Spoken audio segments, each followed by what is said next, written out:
Hey, what it do, y'all? It's your boy E2 Blue coming back at you again on this Monday. It's Monday. Training camp. First full padded practice. And we had a bad thing happen today. Oh, my God. Now, I told you guys before, I'm not one to bring news out right when it comes out because I want to know the story. I want to know the facts. I want to know what happened. I want to be able to sit here and converse with you guys and talk about what it is. Like, I don't want to have to sit here and be like, oh, well, I got to get news from this person over here. I got to figure out what happened. I want to know exactly what happened in the situation so I can talk about it in the video. I don't have to be like, well, I got to do yet another video to come back and validate this video. No, I don't want to do that. So me personally, that's just me personally. Like, you know, I'd rather wait and give you the facts. So, and here we are. So you guys heard that earlier today, Gerald McCoy went down with an apparent leg injury, which the apparent leg injury is actually a ruptured quad tendon, which now he's out for the full season.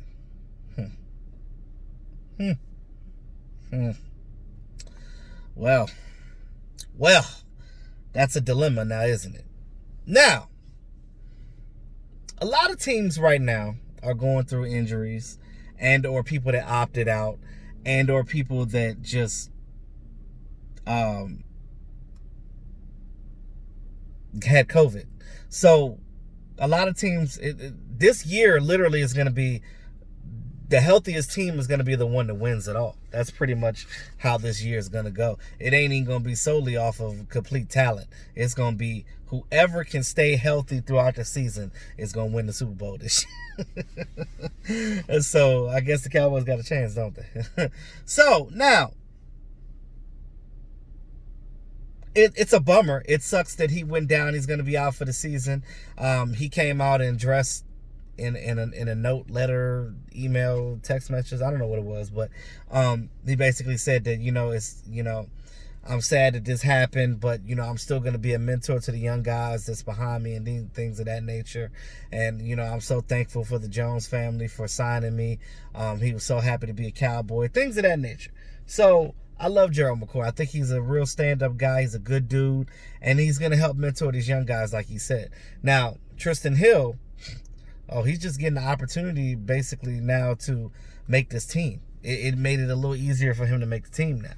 Now, because again, this old staff is gone. So whoever was drafted, whoever was picked up by this old staff they're not here anymore. So nobody has any type of,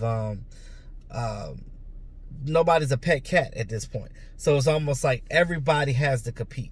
Everybody has to do their job to win a roster spot. Now, I'm not going to say that Tristan Hill was a bust, because to say he's a bust would mean that he did something to be a bust. But since he didn't really get the opportunity to play, so I can't really call him a bust. Now, is he a guy that kind of gave up a little bit sometimes? Possibly. But at the end of the day, I think that what needs to happen is he needs to come out here and show that he's worthy of being on this team. So everybody can, or he can prove to this staff and fans and things of that nature that he's worthy of being here. That's pretty much it. Now, I really wanted to see what Gerald McCoy was going to do, though. That's the thing, like, because he was positioned as that starter right there, as that 3-tech. Now, there's really nobody out there right now to pick up to take a spot outside of what you already have with Neville Gallimore and Tristan Hill. Those are the guys that's next up. Now, people will say, oh, I want Snacks Harrison. I want the snacks. I want all the snacks. Well, Snacks is a one technique, which is what the position that Don Terry Poe plays. Those of you that don't know much about football understand that when we say the one technique is the guy that lines up right in front of the center. He basically stops the run and clogs and contains, so the defensive ends can feed and feast and eat on the quarterback patties. The 3 technique, which is where Gerald McCoy would play, is right next to that. It's basically in between the 1 technique and the defensive end. In a 4-3, that is. Now, and I'm going to talk about positioning and schemes in a minute, because there's some things that they can do to counteract this injury, and I think that's what they're going to do.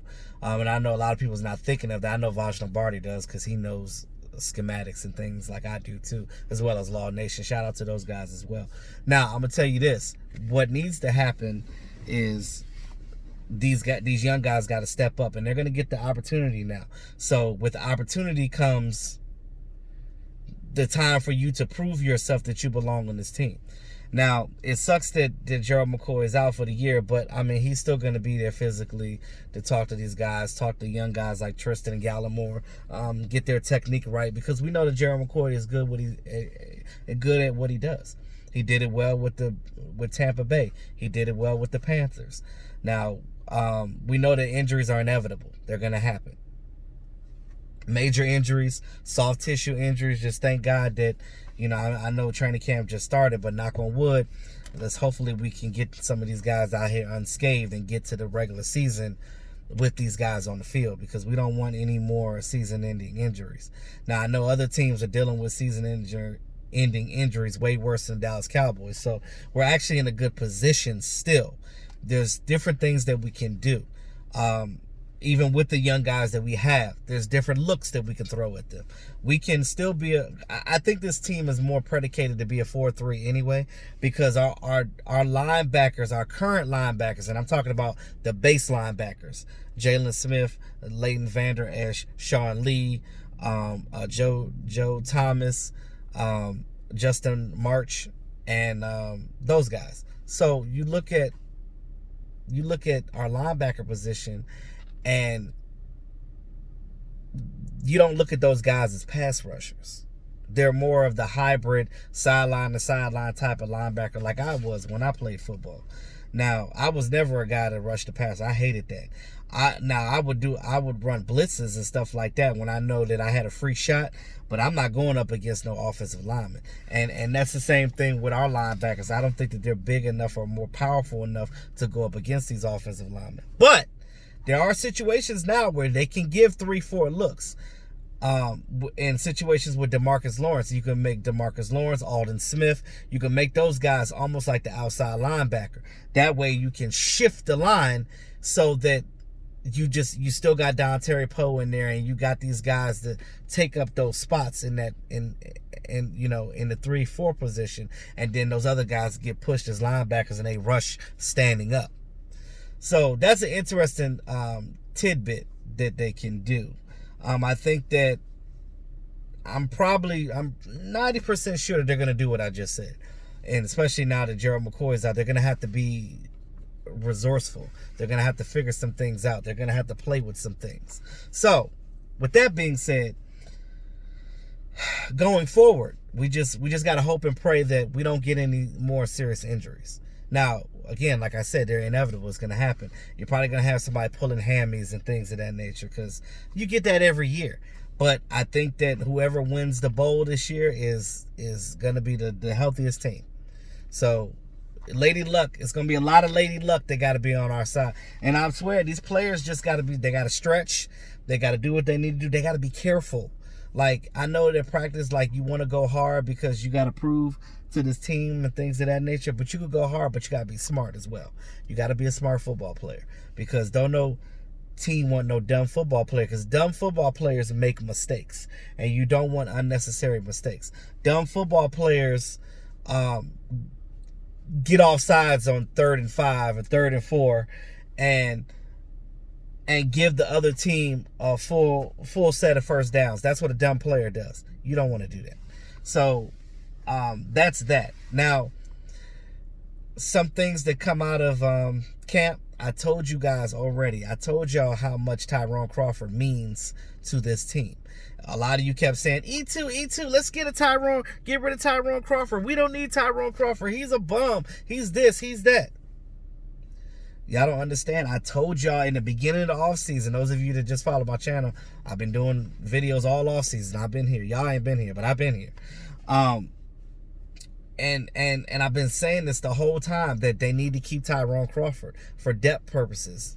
And the guy is a good player. Like, he makes a difference at that 3 technique. You don't have Gerald McCoy. You can slide Tyrone Crawford right in there, because Tyrone Crawford is the only guy on this defense that has position flex. You can put him at the 3. You can put him at an end. You can do that. So that's why he's valuable. Whether you realize that or believe it or not, he is valuable at that position because of the simple fact that he has that position flex, and he can play the run and he can play the pass. So he can rush the passer. That is the most important thing. The most important thing. So when you guys are so quick to try to get a guy off the squad, understand the positioning of things. I understand that the team signed these guys for a reason. They see things a lot of times that we don't, 90% of the time. So understand that, like, they know what they're talking about. Now, another guy that a lot of you guys have been trying to get off this team that's been making plays every day since camp started is Anthony Brown. Anthony Brown, AB. A lot of you guys don't like AB. Y'all been trying to get AB out of town for the longest time. They signed him to a 3-year contract for a reason. I told you guys before, he's the fastest cornerback on his league on his team. He batted down multiple passes to Gallup. He batted down a pass to CeeDee Lamb. He was out there making plays. He was out there making plays. And I'm telling you, this new defensive scheme that we're running now, them being more aggressive, this whole secondary loves it right now. George Iloka told y'all already in his podcast. If you guys watch his podcast, he done already said when he was on this team last year for the training camp and stuff, he saw some things, and he was just like, well, damn, we don't disguise coverages, we don't do nothing. They are doing those things now. Now, you're not gonna hear any news about the formations and stuff the Cowboys are running, because they don't want other teams to figure it out. So what they're doing is, just understand when I tell you that certain players are standing out, it's a reason why they stand out. It's a new scheme. They're able to play free. They don't have to think about that bull crap that they were doing before under Marinelli. Chidobe Awuzie even said some words too, almost like he was throwing shade at Chris Richard. But Chris Richard didn't work out because you put him and Marinelli together, it's like fire and ice. It just don't mix. You know what I'm saying? Like, it's just, they're two polar opposites. One believes this and one believes this. You can't put two different philosophies in one room and expect it to make sense. You can't expect it to work out. That's why when Chris Richard had his own, when he was a defensive coordinator for Seattle, things worked over there. It don't work like that here. Because, again, you still got Marinelli and his old school, you know, him wanting his orphans and things of that nature. You better go out there and get you a proven guy. Stop getting these bookshelf guys and trying to make them into superstar. Now, I get it. Granted, I appreciate the underdog. I appreciate that he took a lot of these under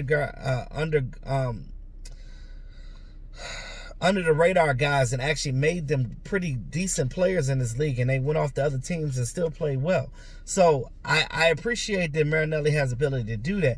But right now, when you're in win mode, you got to get these guys that's going to fill that void and knows what they're doing on the inside. You don't want a guy that don't know what he's doing on your front like that. That's what you don't want. Now, I will say this.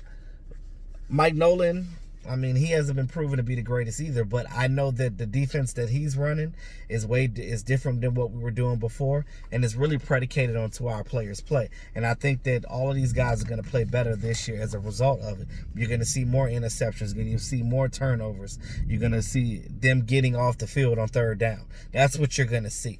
That is what you're going to see from this defense. And, you know, just look at what we have on this team and stop like judging the player and not even understand the whole situation, because again, football is it's very verse. So you got to learn from different angles, different categories to even figure out the dynamic of the game itself, because it's a wonderful thing, I'm telling you. Now,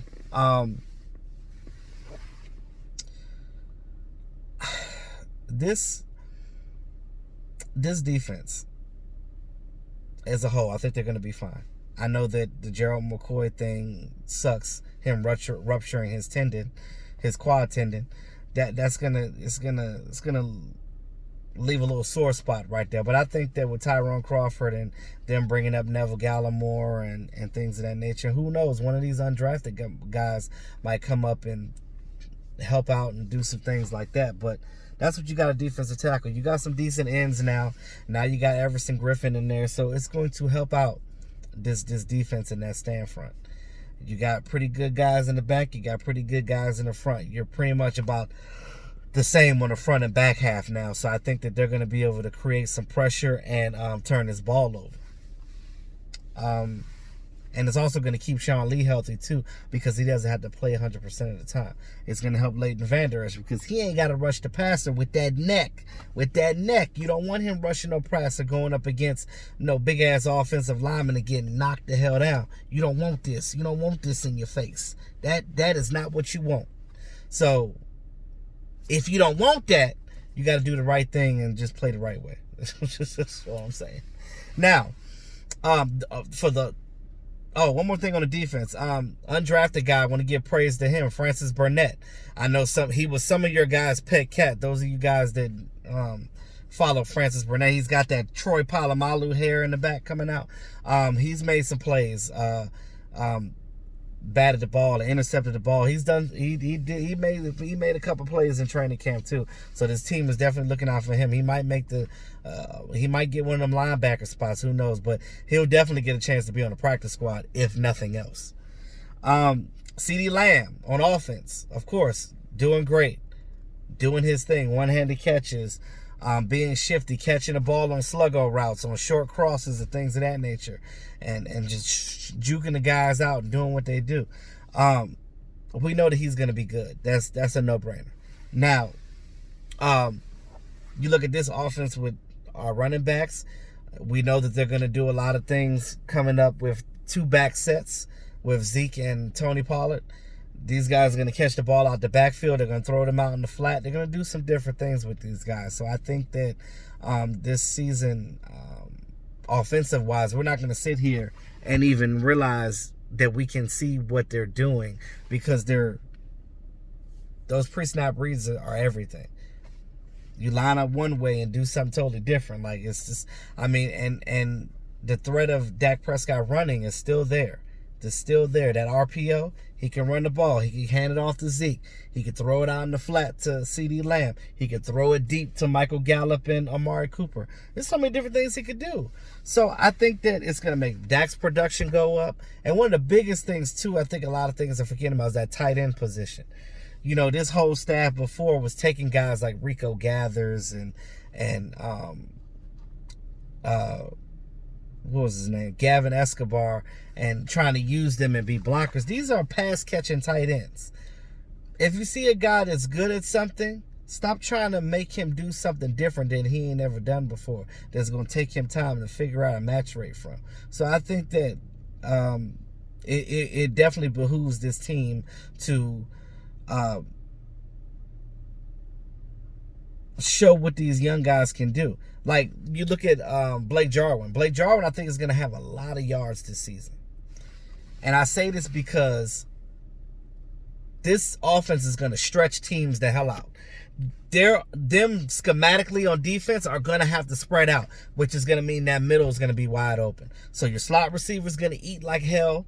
Your running back's going to eat like hell. And your tight end's going to eat like hell. Now that Jason Witten is not here anymore, stopping progress from these young guys, there's nothing stopping these guys from doing what they need to do. Like I said, Blake Jarwin is going to be a player in this league. He is. People are going to know him like they do Travis Kelce. Maybe not on his level, but I think that he's going to require more attention now because he's doing more on the field. And what I tell y'all in them games before we played the Giants, when he got that 3-touchdown game, I said that's what happens when you let a guy show what he can do, and the confidence comes with that. The more you play, the more confident you are to make a play and do what you need to do. That's just how I feel about that. Now, I'm sorry I'm long-winded on the video. I just had a lot to get out. So those are pretty much my training camp updates, and with Gerald McCoy and everything. It sucks that he ruptured his quad, but he's still going to be there in the building and provide moral support for these guys, and hopefully we can get done what we need to do to win this game. Now, I'll tell you one thing. There's more of training camp left. So we'll be talking about it and keeping you guys informed on it. Me and all the other cowboy YouTubers out here. Thanks again, all my subscribers. I appreciate you guys. Let me know what you guys think in the comments about Gerald McCoy and things of that nature. If you have any questions, let me know. Those of you that are new subscribers, I appreciate you guys coming in here. It really helps the channel. And I appreciate you watching my content, because I work hard on my content. I really do. You know what I mean? Like, you know, that's why I don't bring stuff out when it first comes out, because I want to get the information so I can get it all in on the video. But anywho, thanks again, you guys. Appreciate everything. It's your boy E2 Blue, always keeping it real. Talk to y'all soon.